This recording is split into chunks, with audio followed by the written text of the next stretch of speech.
So I actually, I am so overwhelmed by the stories that have come before me.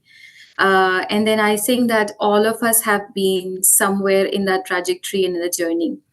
I somehow am here to not share like a personal story, but something that I learned very recently, and I thought it would be a good topic because come what may, um, everyday life, our jobs, our family situations, the cultural backgrounds that we are coming from, we're all in different modes of life and we're all in a stressful situation some of the times.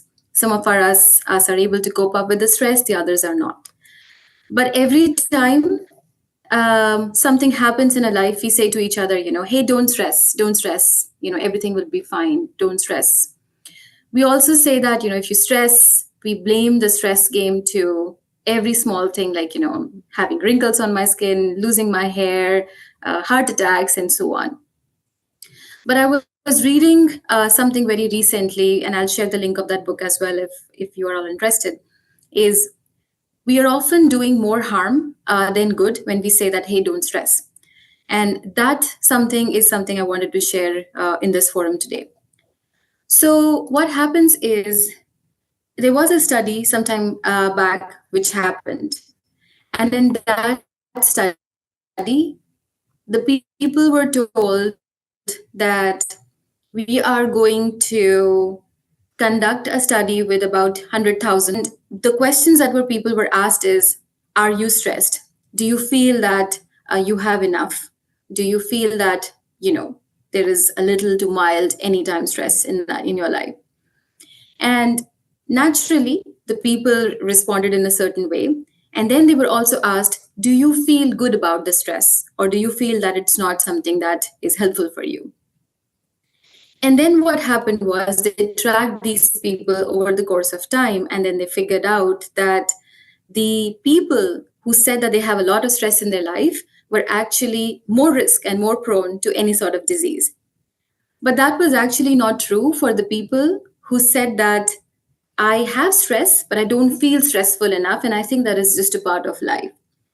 So, in fact, the people who said that it's stressful, but I feel that I can cope up with it, had a better chance of survival than the people who said that it's too bad for them. So, that actually led to another discussion with the group, which is, are we just treating stress as some bad cliche word? And if we treat the way that we experience stress, can we change the way that we respond to stress? So, for example, right now, I can see that my slides are not moving, and it's just a little bit of stressful situation. But I'll just cope up with that. I don't know what's coming up next. Um, then, what happened was there is something called as a social stress symbol as well.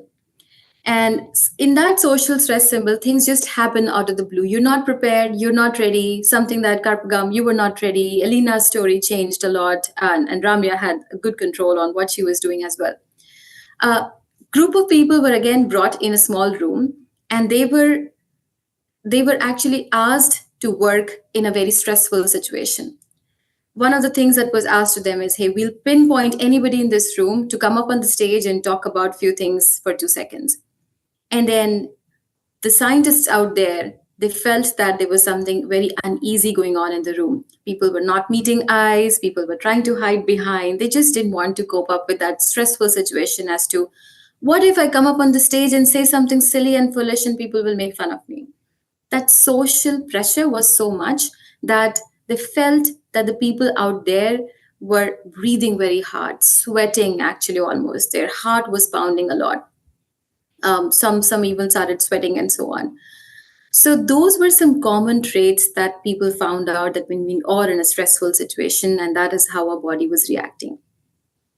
Strangely enough, what also happens is that one more thing that happens when we are stressed is there is a small hormone in our body that is called as oxytocin, and that is being released.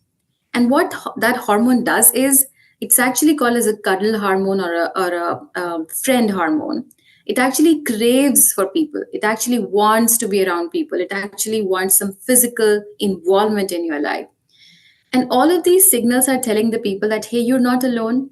You might be going through so much in your life. You might be coming from different backgrounds, different baggages.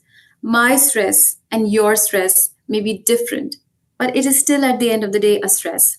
So accept it. And if you find somebody who's going through some difficult situation, while you all have the rights to give them some space, always be available around them, saying that, just open the door, open the window, and I'll be there. And with all of that, the body that is giving you that hormone, your mind that is racing, the oxygen that the body pump is doing for you, is doing nothing but just preparing you that you have it in you from inside, that you can actually work through this situation. And that's why our body is with us all this time. So with all of this, I think the only thing that we have to understand and embrace is the situations change all the time, like our friends have already said. And then we all go through this choice. Some of them I've also written in one of the Minty questions, oscillating between different things. Do I take this job offer, or do I work on my family life? COVID was very much, I should say, mind boggling. We talk about empowerment at work, and then you're wearing a different hat, going strongly in a room and talking about something. And then you come down into your family life and you just take away that hat, that cape that you were wearing, and you're like in the kitchen or doing some very specific women centric cultural things that are very cliched. Our career trajectory may not go well with our body trajectory. You have to have kids at a certain age, otherwise, maybe your body is not with you. And at this is the same time when you also have to make some stride in your personal career development. So we are always constantly undergoing that pressure, that stress. And I think that the next time anybody here feels stress, this is at least how I do, I don't neglect it.